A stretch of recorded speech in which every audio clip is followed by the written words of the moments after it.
فنہاہ وقال تزوجوا الودود الولود، فرمایا ایسی عورت سے نکاح کرو جو بے پناہ محبت کرتی ہو، الولود اور بہت کثرت سے بچے جنتی ہو، فإنی مکاثر بکم الامم، قیامت میں تمہاری کثرت پہ فخر کروں گا کہ میرے فالوورز دنیا میں اتنے زیادہ تھے.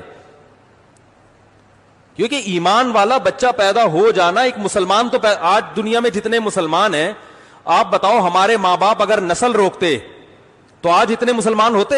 میں برما میں تھا، میں نے وہاں بیان کیا، پوری مسجد بھری ہوئی تھی.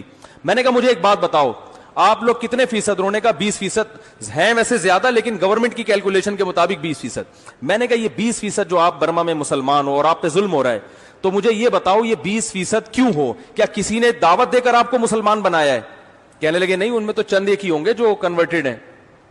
میں نے کہا اس لیے ہو کہ آپ کے والدین نے نسل نہیں روکی، باپ دادا نے بھی نہیں روکی، والدین بھی. اگر آپ کے والدین اور باپ دادا دو بچے پیدا کر کے جاتے تو آج آپ 10% ہوتے. تو برما میں مسلمان جتنا پٹ رہے ہیں اس سے دگنا پٹتے ہیں، کیونکہ ڈیفنس کی ابھی تو پھر بھی ایک بڑی آبادی ہے نا، ڈر ہوتا ہے کہ یہ امڑ کے نہ آ جائیں، اور زیادہ ظلم ہوتا. انڈیا میں مسلمان اگر اپنی نسل روکتے تو آج کہا جاتا ہے 20% ہے، وہاں بھی زیادہ، فرض کرو 20% ہیں تو اور کم ہوتے، ان کے ووٹ کی ویلیو بالکل ختم. اب کم از کم اتنا تو ہے کہ کوئی بھی سیاسی جماعت الیکشن لڑنے کے لیے کچھ نہ کچھ مسلمانوں کو بھی، کچھ طبقے کو تو ساتھ ملانے کی کوشش کرتی ہے.